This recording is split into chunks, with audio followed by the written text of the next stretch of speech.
You think you know the risks. Despite calls for evacuation, you've decided to stay in your home on the shore as a massive hurricane is about to make landfall. Big mistake.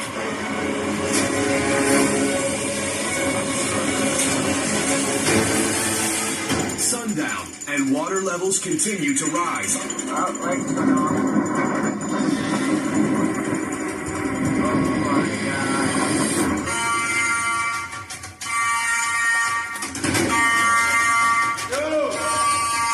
You foolishly ignored the calls for evacuation, and now a colossal hurricane is crashing into your town. Heavy winds combined with a historic storm surge wreak havoc on your community. As night falls, the water level rises. The ocean is rushing into your home. Do you know what to do next? Your life may depend on it. Do you, A, tape up your windows so they won't get blown in by the storm? B, stay dry and get to the highest point in your house? Or C, evacuate as soon as the eye of the storm is overhead? But what are these titanic forces of nature?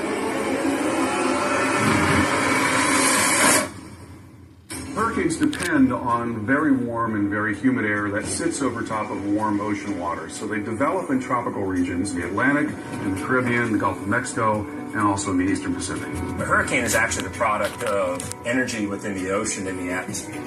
And just as we get a formation of clouds in storm systems, low pressure systems over land, the same kind of process is happening with a hurricane, but on a much more dramatic amplification and scale.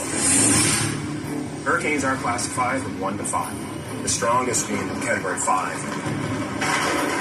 With Category 5, those are wind speeds of over 150 miles per hour.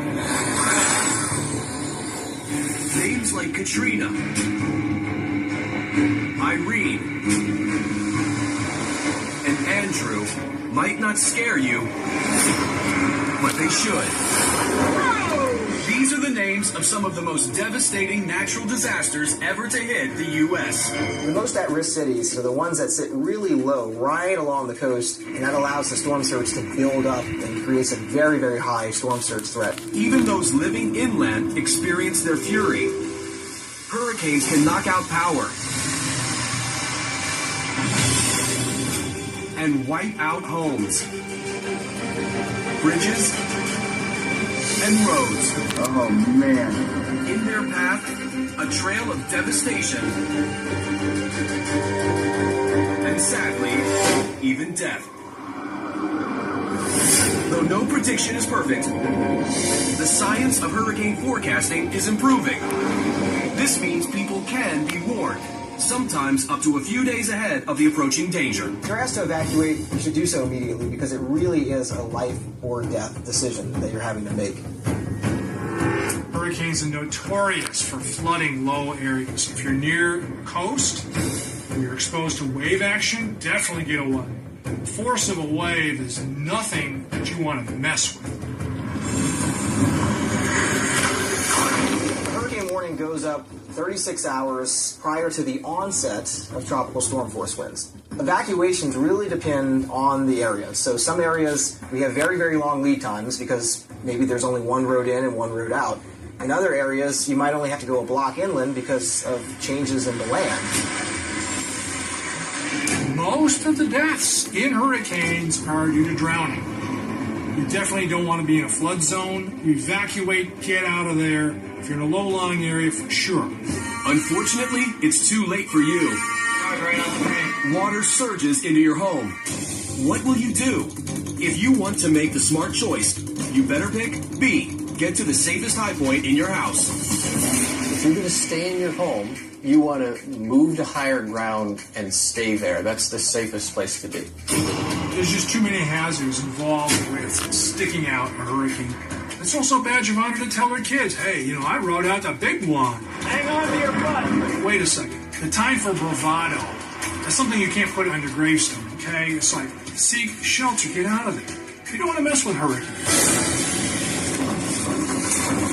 What about taping your windows? Can that help keep you safe? Taping up your window could do more harm than good. If you tape the window, it impacts the way the window breaks and creates larger pieces of glass that can cut you severely and deeply. While covering your windows with plywood boards may prevent some damage, you should only install them if you still have plenty of time to evacuate.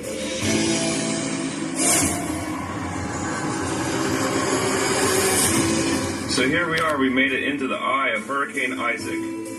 And if you think you can outsmart a superstorm by evacuating in the hurricane's eye, The eye of a hurricane is a relatively calm area. Once you're in the eye, then the wind basically stops. It becomes calm or very, very light. The other side of the hurricane is winds just as strong and from the opposite direction. Wow, look at that.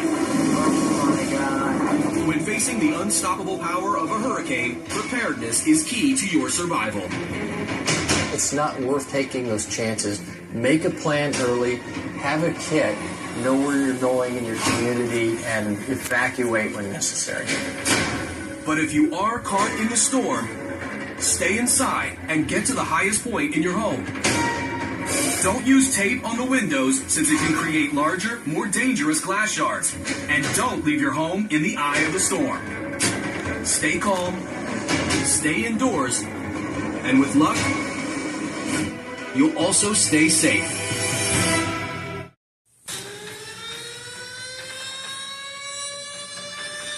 You're standing on your back porch when you see a terrifying specter taking shape in the clouds. Look at flying! Get in the house! Hypnotized by its awesome power, you watch as the ominous funnel chews through neighborhood homes. It's coming toward us. Go! Leave that door so I can get in. Snap out of it. Oh my God! This tornado is coming straight at you. How would you survive this violent twister? Should you, A, keep watching the tornado to track where it's going? B, open all doors and windows to balance the internal and external air pressure? Or C, take cover in the basement to avoid flying debris? The choice is yours, but what are you really up against? Tornadoes are spinning very, very fast, 200, 300 miles an hour sometimes. But their forward speed is much, much slower, moving maybe 10 to 40 miles an hour in most cases. Tornadoes occur across Europe, across Asia, Bangladesh, China, some even in South America. But by far, the biggest tornado risk, the biggest hazard is from the violent supercells that form in the Midwest and high plains of the United States. Every year, nearly 1,000 tear through the heartland. The largest ones are over a mile wide. A tornado is nothing more than an interaction between air currents. We have downdraft air versus updraft air, and they meet and they kind of exchange each other vertically, and that's where a tornado was born. So whenever you're under that tornado warning, these days, if it's radar indicated and they're talking about seeing debris, there is a deadly destructive tornado on the ground. Twisters can cause billions of dollars in property damage and take dozens of lives. Neighborhoods gone. Semis tossed like toys. Nothing is safe, including you. The tornado is nearly on top of your house. So what should you do next? If you chose C, seek shelter in a basement, you'd be giving yourself the best odds of survival. The goal is to seek a place where you're not going to be directly hit by debris. If you don't have a basement, the best thing you can do is to get to an interior closet or bathroom that has plumbing to anchor down the house. Getting in a bathtub and putting a mattress over your head is a reasonable strategy. Getting under a piece of strong furniture, getting some pillows and blankets and wrapping them around yourself or children. Anything you can do to armor yourself is going to increase your chances of survival. People always underestimate Mother Nature.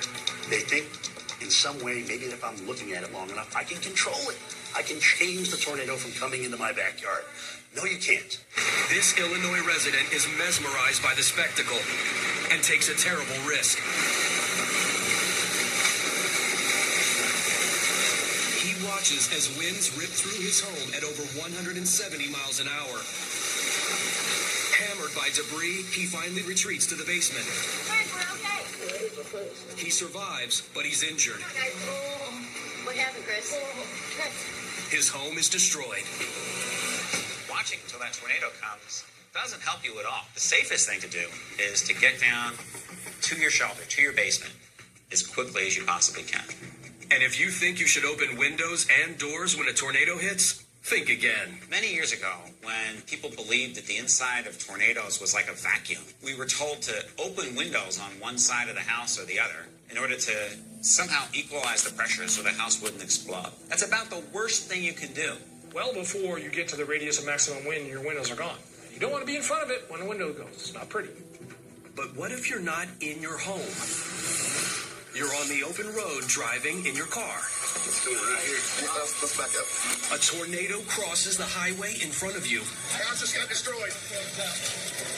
House is getting destroyed. You're flooring it in reverse, but the unpredictable twister has a surprise for you. It's turning. It's turning. You think so? Yeah, it's coming right at us. You are directly in its path. Now what? Would you A, turn around and outrun the twister? B, get out of your car even if there's no immediate shelter in sight? Or C, park your car and seek shelter beneath an overpass? No matter what you do, there are no guarantees for your safety, but the best answer is B, get out of your car. Go, go, go! Don't want to be in your car in a tornado. Cars are flung and rolled and tossed, and they literally become scrap metal. You don't want to be part of that. It's better off to get out of your car and try to seek the best shelter you can before the tornado gets to you. If you have a couple minutes, maybe you can get to a strong building. If you only have seconds, you might just have to get in a ditch by the side of the highway. Though choosing to stay in your car isn't always a bad choice, it can have terrible consequences. Go, just keep going if you can. Keep going if you can. Everybody duck down. Everybody duck down.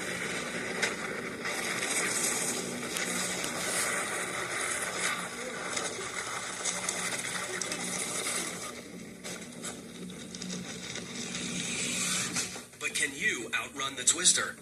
You might think, hey, I can outrun this. I can go 70 or 80 miles an hour and get away. While in theory that might be true, in realistic conditions, under a violent supercell, with rain and hail and wind, there are trees that might be falling down on the road. There could be flash flooding. You might wind up driving into a worse situation than you are right now. As for trying to avoid the twister under a concrete overpass, overpasses are notorious for constricting the flow of air and becoming sort of like a wind tunnel. You'll be sucked out from underneath. What is that up there? Is somebody in that car? Is that a car? Can we go check on those guys? There's a car that's just mangled. Parking beneath an overpass is a big no. You don't want to do that.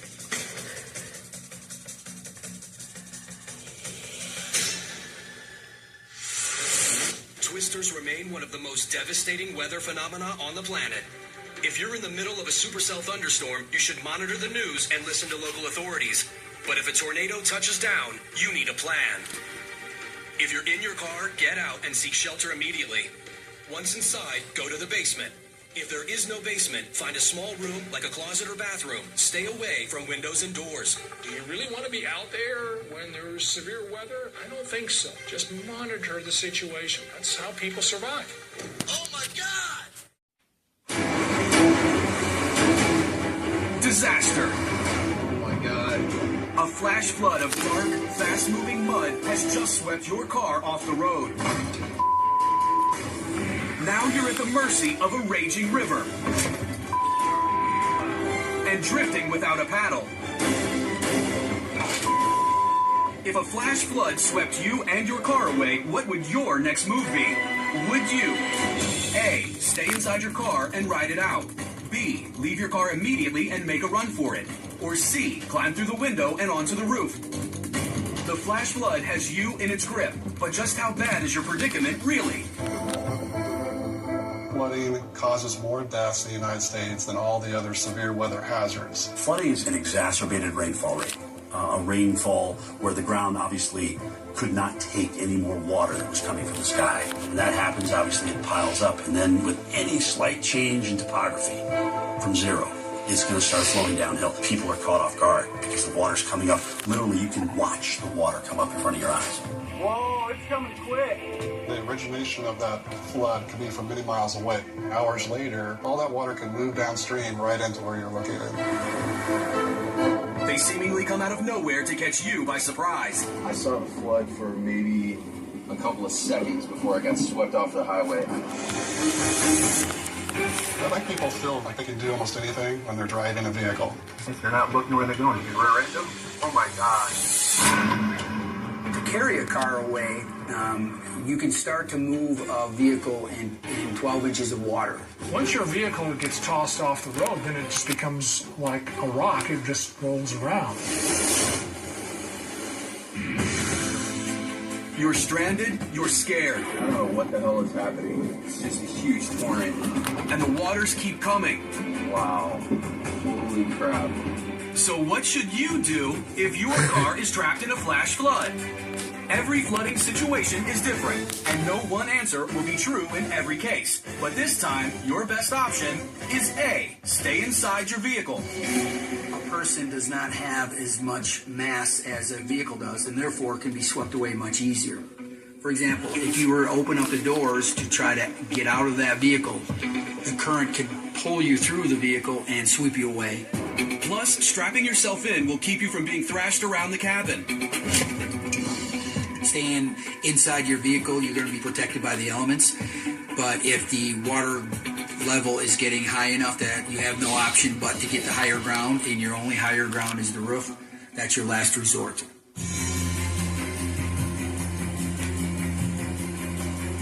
Climbing onto the roof of a moving vehicle is extremely risky, but leaving your car is even more treacherous. It only takes about 6 inches of fast-moving water to knock you off your feet. It's just a matter of how fast that water is moving, and if you start to float, that's it. You're no longer in contact with the ground. Water is 800 times the weight of air, so when it's moving, you really don't want to get in this pass. Another line? Oh, just a matter of inches. The man missed the line by a matter of inches. He's still out of control going down this river. It's a horrifying sight. Flash floods occur across the globe and strike with little warning. Whoa, it's coming quick. If you get trapped, remember, stay inside your vehicle, buckle up, and climb onto the car roof for rescue only as a last resort.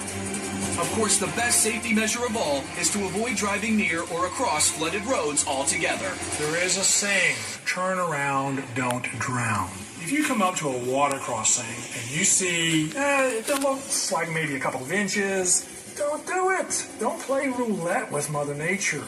Turn around, don't drown. Don't get caught in a flood.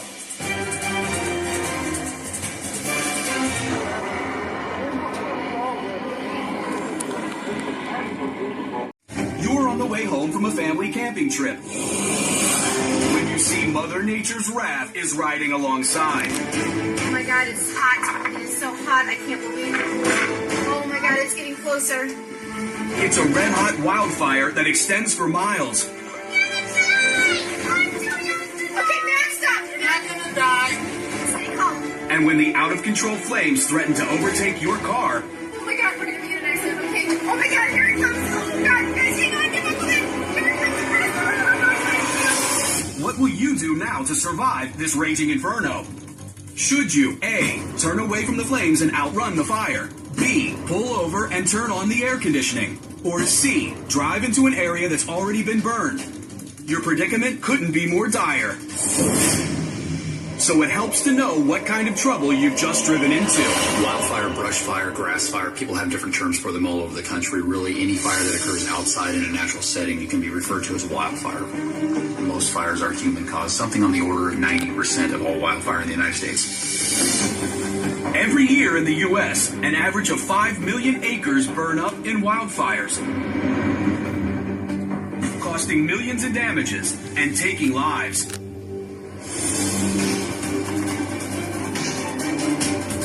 When you're trying to forecast which way this fire is going to go, you have to take into consideration what type of fuel is it burning through, what is the topography that it's going through, and the weather. Wildfires seem to be more and more frequent, unfortunately. Wherever we have periods of drought where vegetation gets dry, the winds will actually take what would otherwise be a small fire and turn it into a huge conflagration where the smoke and the flames go for miles and miles. That is unreal. It's difficult to quantify how fast a fire moves. You know, it doesn't move in a uniform front. It tends to spot out in front of itself. And sometimes we can see fire be very docile and move backwards down a hill at a very slow rate. Other times you can see bursts of speed through light, flashy fuels or exceptionally dry brush. It could be 50 or 60 miles an hour for a short period of time.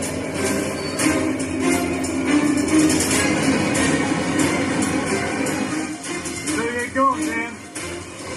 These strong gusty winds will take embers and they will blow them a quarter of a mile or even a half a mile away to a part of the region that has had no fire whatsoever, and then it'll start a new fire. Oh my God, am I scared? Oh my God, I'm scared. Oh my God, here it comes. Oh God, you guys hang on, get buckled in. And there you are, in your car, face to face with a wildfire. Do you know what to do? The answer is B. Pull over and turn the air conditioning on. While the fast-moving fire may cross the road, it won't ignite it. As long as you can avoid accidents with panicked drivers, the danger will be over in an instant. And if you don't have to drive, don't drive. Pull over, wait for it to pass. You may also consider parking your car or seeking shelter in a cut bank where a road has cut through the mountain. Those areas tend to have less fuel to burn. Also, they tend to provide some shielding from the fires. As for the AC, be sure to set it to recirculate. More people die from smoke inhalation than anything else, and you don't want to be inhaling that smoke, that's for sure. This is crazy. And another important point, anytime we're in a firefighting situation, we never turn off the vehicles, because if once you turn a vehicle off, you don't know that it's going to start again. So if you do find yourself in a situation where you're trapped by wildfire, make sure that your car doesn't have auto locks and do not turn your engine off. Then just wait it out. As for driving through an area that has already been burned out, it could be a good choice, but it's difficult and it's risky. You could encounter a new flare-up or damage your vehicle and end up stranded. Oh my gosh. This is really thick. Another risky choice, trying to outrun the fire. Oh my God. You don't know what the boundaries of the fire are, and you might be driving into a hotter portion of the fire rather than driving away from it. Fires can cover a large area and they can travel quite fast. What's this?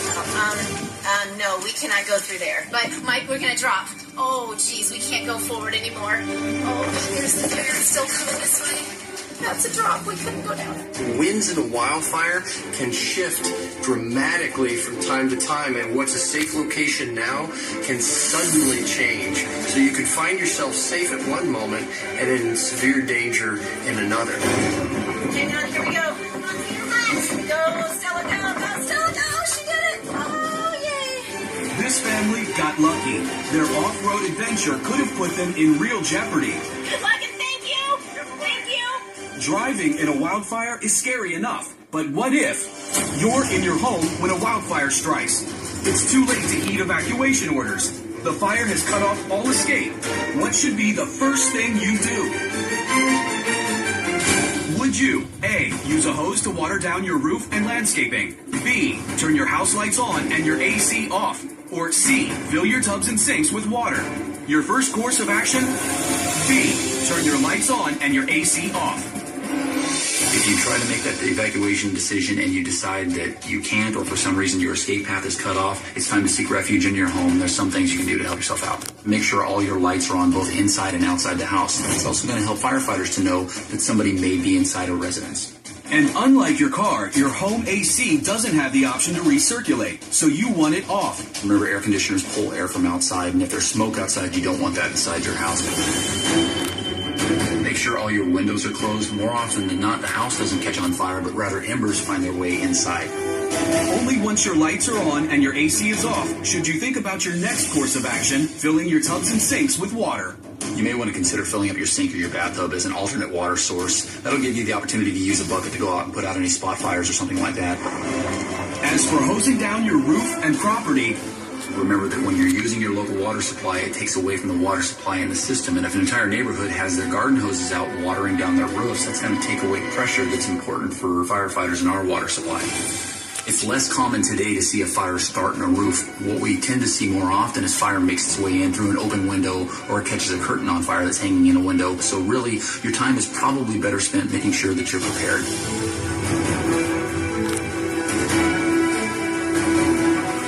The most important thing to do when there is a wildfire is evacuate as soon as officials give the warning. But if you're caught out on the road, pull over, leave the car running, and set your air conditioning to recirculate.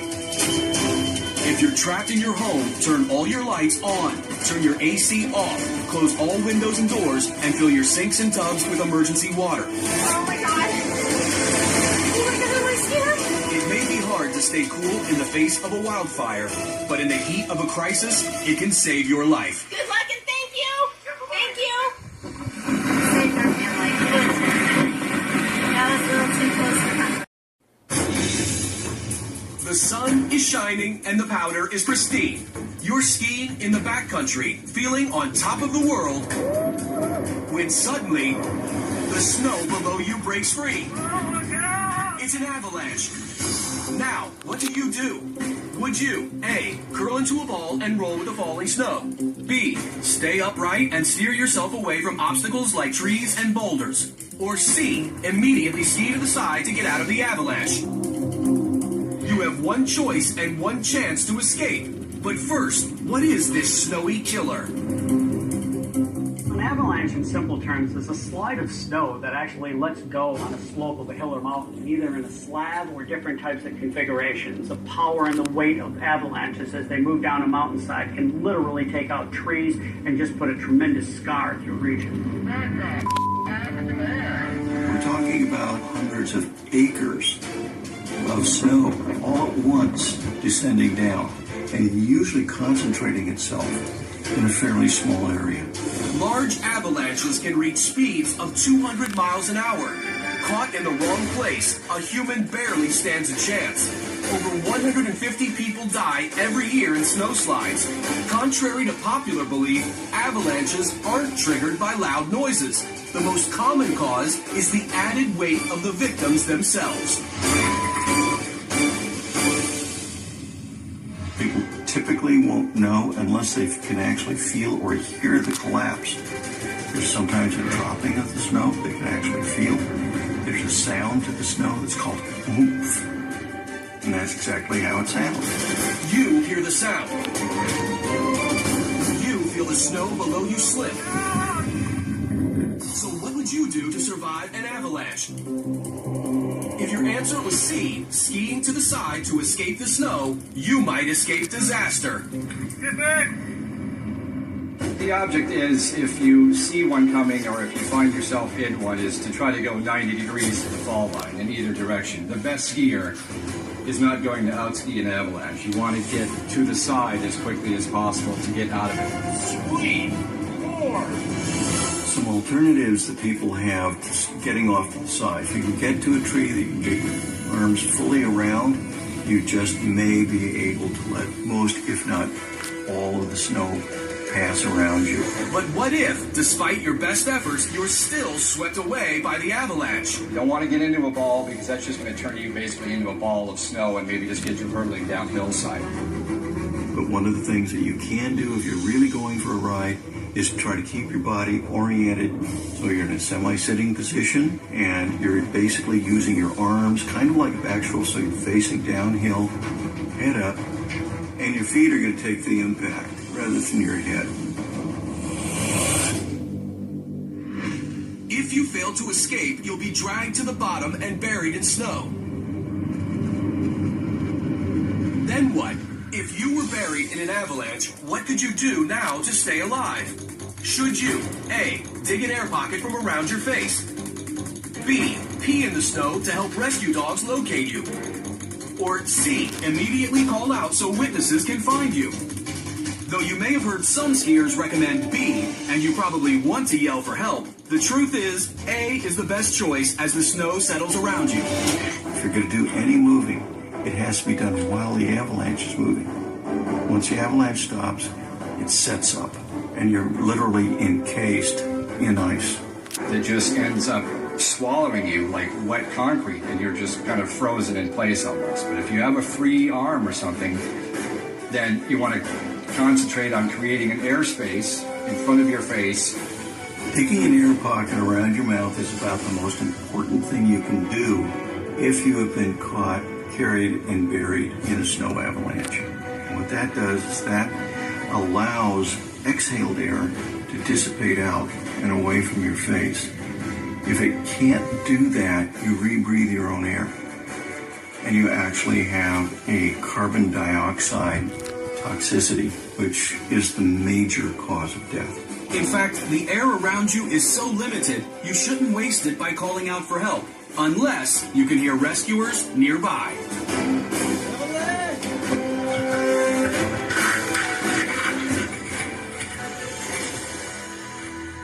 As for relieving yourself while you're buried in snow, this is a myth. Dogs who are trained to find avalanche victims don't necessarily follow that scent any better than all of the other kinds of scents that we're giving off. So that offers no advantage. But what if you're not the victim? What if you're a witness? Right before your eyes, a wall of white overtakes a helpless skier. So what's the best thing for you to do if you see someone caught in an avalanche? Do you, A, rush to the base of the hill and get ready to dig the victim out? B, wait for more help to arrive before taking action? Or C, watch the avalanche closely and track where the victim ends up? The right thing to do is C, keep your eyes on the victim. One of the first and most important things to do is to glue your eyes. We want to watch two things. We want to watch for them as they go down. We also want to watch the flow of the avalanche. If a person disappears, kind of make an imaginary spot on that snow and watch that snow go down, because that speeds up searching for the most likely burial place. Your choices can mean the difference between life and death. If an avalanche is barreling down on you, quickly move to the side, away from the racing snow. If you see a sturdy tree, grab onto it. As the snow slides to a stop, push an arm or leg to the surface. Dig a space around your mouth to create an air pocket. Most importantly, stay calm while rescuers work to find you. Avalanches are terrifying forces of nature, but if you're prepared, they are survivable. You're on vacation, enjoying another day in paradise. But you notice something strange. It seems the tide has suddenly gone out. Then a single wave appears in the distance, and it spans the entire beach. The wave gets closer and closer. To your horror, you realize it's a tsunami, and you are right in its path. What do you do next? Should you, A, climb up into a tree or telephone pole and hang on? B, get to the top of the nearest, tallest building you can find? Or C, start running inland as fast as you can toward higher elevations? Before you answer, consider the facts. A tsunami is a series of ocean waves that originate from usually a deep under-ocean earthquake. And what happens is the earthquake displaces water. It either shifts it upward or lowers it downward. So you've now displaced the entire ocean column. And that's going to travel at jet airliner speeds, 400 miles per hour, toward a beach. As it nears the land, it slows down as it hits the shallow water, and all of that energy that was going into moving forward goes into rising up and coming on land instead. A tsunami can strike hundreds, even thousands of miles from the epicenter of the quake. When a tsunami is on the way, there can be several changes that you might notice. The first thing that you'll see is the water moving away from the beach like a very sudden, very fast low tide. that means that a tsunami is coming within minutes. Some people have talked about seeing a wall of water spanning the horizon as the tsunami is approaching. So that's another warning sign that a tsunami could be on the way.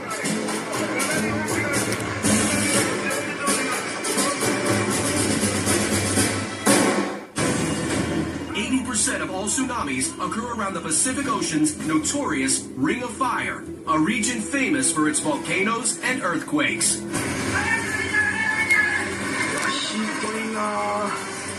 People don't realize that tsunamis can come up rivers, and they can also go in harbors and marinas. So you need to get away from the water, not just away from the beach.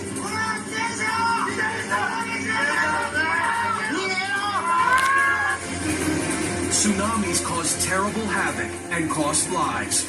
In the Indonesian tsunami of 2004, over 200,000 people perished. That's a number you should consider carefully. Do you want to be another statistic? Your next move is crucial. What do you do? Your best option is C. Start running inland toward higher ground. Say we have a big earthquake and it lasts for 20 or 30 seconds. It's very strong. That's your natural signal. I should move to high ground as fast as I can.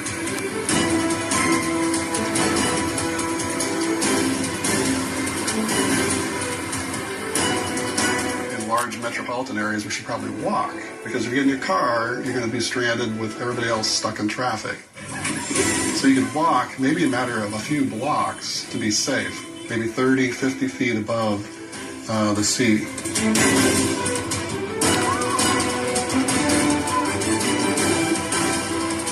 You may not always feel an earthquake, but if you see the warning signs, like water receding from the beach or a wide wave on the horizon, get to higher ground. Tsunamis have incredible power. The bigger a tsunami is, the more forceful it is. The waves come in with more energy than most people can even imagine. Even a tsunami that is only a few inches deep when it comes on shore can have such powerful and dangerous currents that it can sweep away everything in its path. It can break apart buildings, it certainly picks up vehicles, people, park benches, it can uproot trees, and all of that debris starts moving along with the tsunami.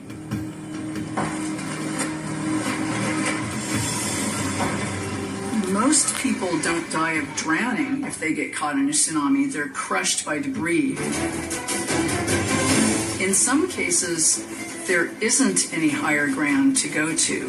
So as a last resort, you need to practice what's called vertical evacuation. Go high up in a building.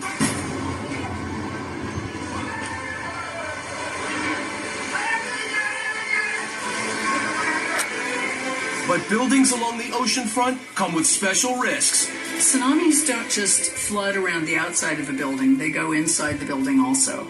And so you're not going to be safe just by hiding inside a building. You want to try to choose a building that won't be hurt by the tsunami. Generally, a big, sturdy building with at least 3 stories would be a place as a last resort to go if you can't go inland or to higher ground.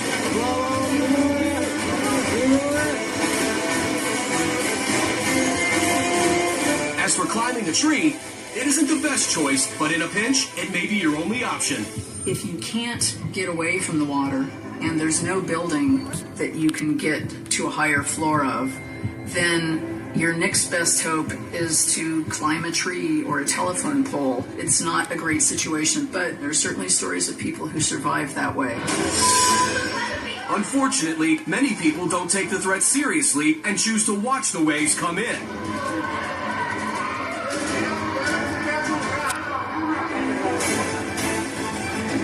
Human nature for people to look around and wait for a second warning sign or some confirmation that they're in danger. But with a tsunami, you don't have time to do that. It slows down a lot, but it still moves faster than a person can run.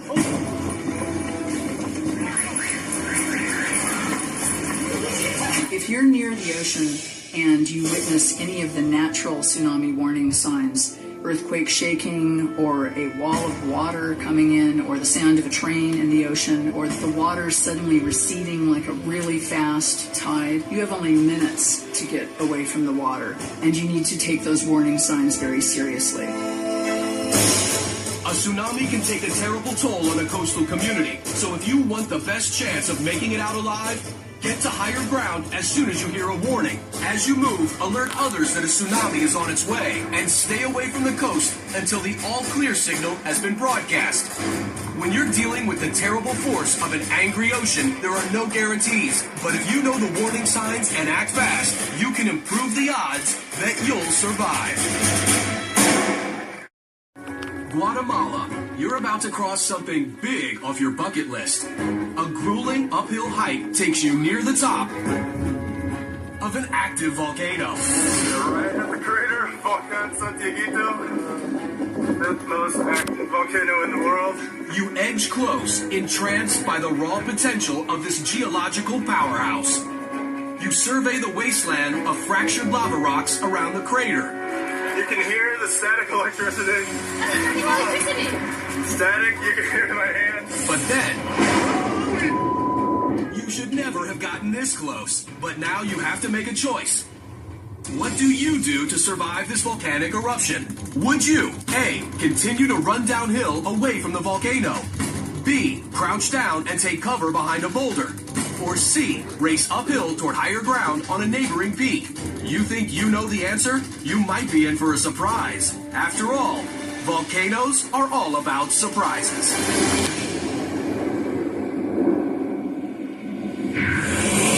Volcanoes can erupt without warning. Each volcano has a typical eruption cycle.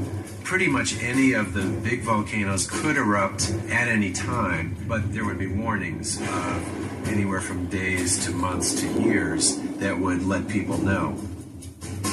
Seismic activity, changing temperatures, even slight deformations in the shape of the landscape can indicate a volcano is on the verge of erupting.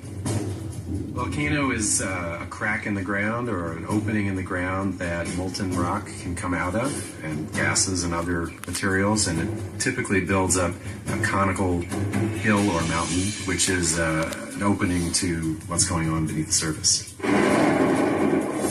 Many volcanic eruptions produce ash, so fragments of rock that go up into the atmosphere or into the stratosphere and spread far away from the volcano. If there's a lot of rain and the rain falls on fresh volcanic ash, it can turn the ash into mud. That mud can move down valleys very quickly, and it can be very damaging. There are definitely long-term effects from a volcanic eruption. If the eruption is violent enough and strong enough, particles from the volcanic eruption, along with the gases, can get transported all the way up into the upper atmosphere until they cover the entire planet. There are over 1,500 active volcanoes on Earth, and authorities estimate that they are responsible for over 260,000 deaths in the past 300 years. There are some secondary disasters that result from a volcanic eruption. Landslides, mud flows, even wildfires can occur. The hottest lavas are about 1900 degrees Fahrenheit. Some of the more explosive volcanoes have lava that comes out that's cooler, only 1200 degrees Fahrenheit. Still not something you want to get up close to. And here you are. In 1902, this same volcano in western Guatemala took the lives of over 5,000 people in one terrible eruption.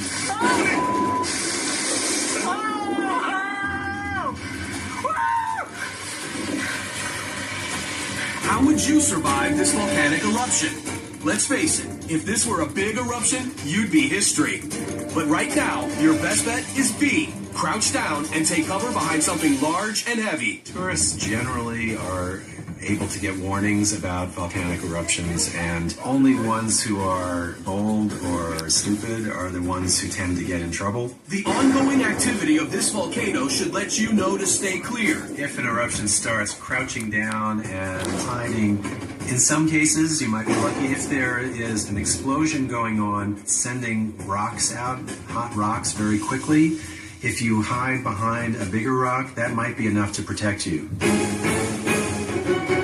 But the big surprise here is that in some circumstances, racing uphill should be your next move. The thing about the things that come out of volcanoes is they're all controlled by gravity in one way or another. So the gases that come out, if they're heavier than air, they'll tend to concentrate in lower areas. Of course, noxious and lethal gas isn't the only thing flowing downhill. The lava flows themselves pick a path that takes them the steepest way they can downhill. Then you can get some hot blocks coming right towards you, and those could burn you or cause other problems. Oh my God. So figuring out which way is downhill from where the volcanic products are coming and getting uphill from that is generally a good idea. So if you could find a neighboring mountain or outcropping, running uphill might save your life. If you find yourself near an erupting volcano, crouch down, take cover, cover your mouth and nose, then head uphill away from lava flows and rock slides. But your first key to survival, don't tempt fate. Keep your distance from active volcanoes, and definitely don't do what these tourists did and walk up to the crater's edge. It's erupting right in front of our faces. This is absolutely insane. This is insane. The building rumbles. You're in a cramped and crowded office during a massive earthquake. The walls around you threaten to crumble and fall. How can you possibly survive this? What should you do if you are caught indoors in an earthquake? Should you A. Run outside immediately, B. Stand in the nearest doorway, or C. Get under heavy furniture such as a desk or conference table? Before you choose, you need to know what you're up against. An earthquake is movement of the earth, shaking of the earth. And part of that is the movement of blocks of the earth's crust. You've got stress that's built up and it's released suddenly. So the two sides of the fault scrape past each other.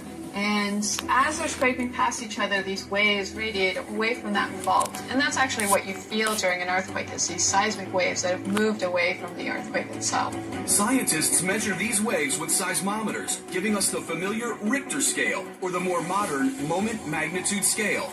The largest recorded earthquake in history was a 9.5 in Chile in 1960. The devastating quake took the lives of over 1,500 people and left nearly 2 million people without homes. Sometimes you'll have some smaller earthquakes that happen that kind of prime the region to have a larger earthquake. We call those foreshocks. Typically, a good-sized earthquake will have a series of other earthquakes that follow. It's kind of like you break a car window and then the cracks keep growing over time. That's kind of like what the aftershocks are. Typical earthquake lasts only a couple of seconds to several minutes.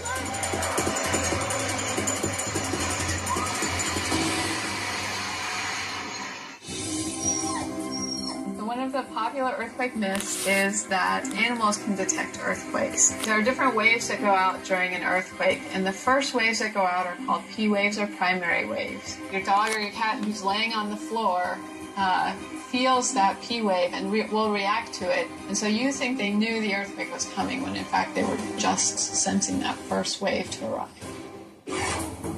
You also may have heard of earthquake weather, but is there any truth to it? Earthquake weather is a myth. There is no such thing as earthquake weather. People like to think that certain types of weather patterns contribute to earthquakes, but in all actuality, the science just isn't there yet to correlate earthquake activity with weather.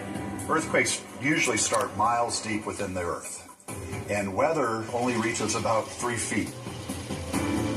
Scientists have been working on whether earthquakes can be predicted for many, many years. Japan has an earthquake early warning system that they have had working now for the last several years. You put out a lot of sensors around where the faults are. When an earthquake starts, you can get a warning out ahead of those waves.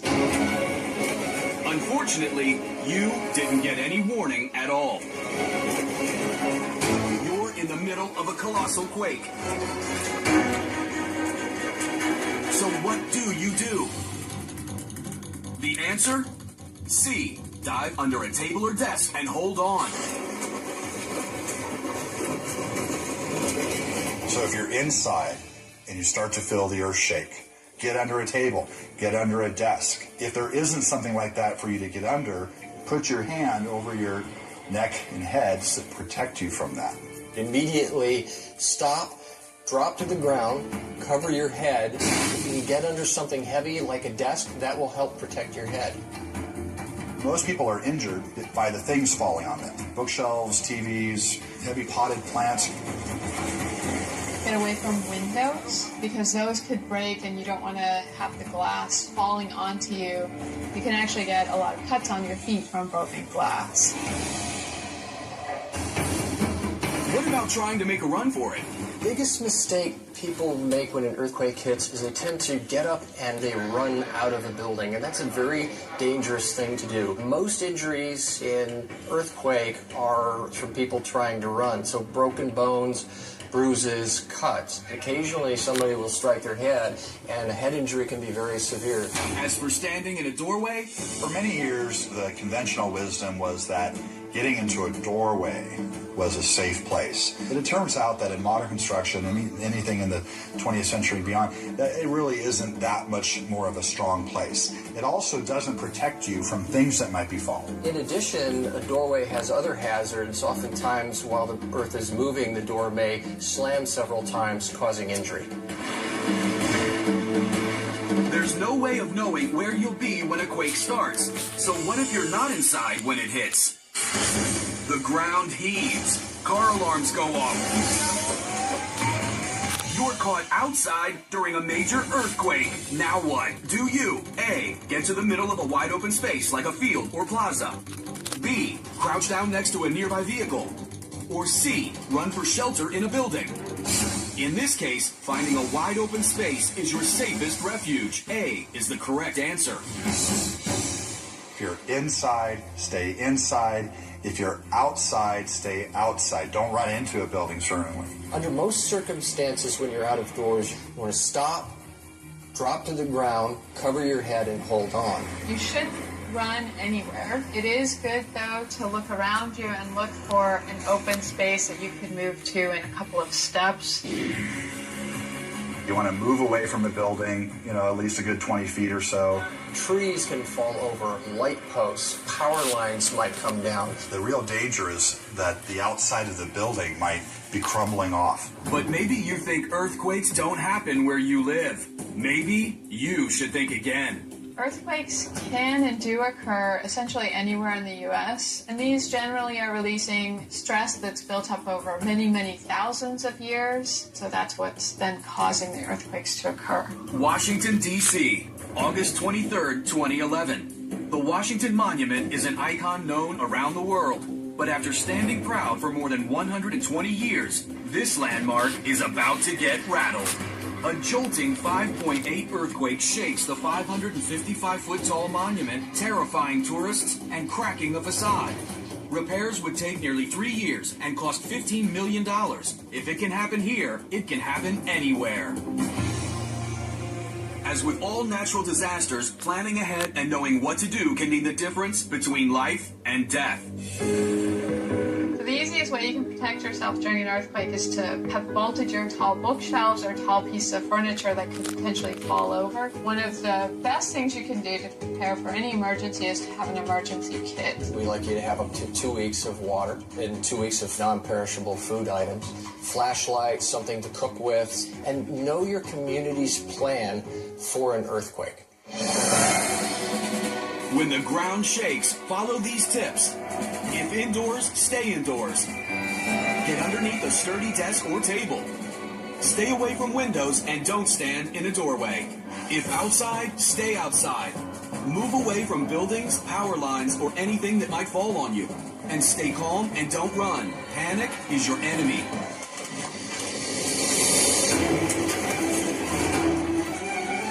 The damage can be catastrophic. But the way to survive an earthquake is to be ready for it. Drop, cover, and hold on. Earthquake earthquakes in the U.S. have happened in which state?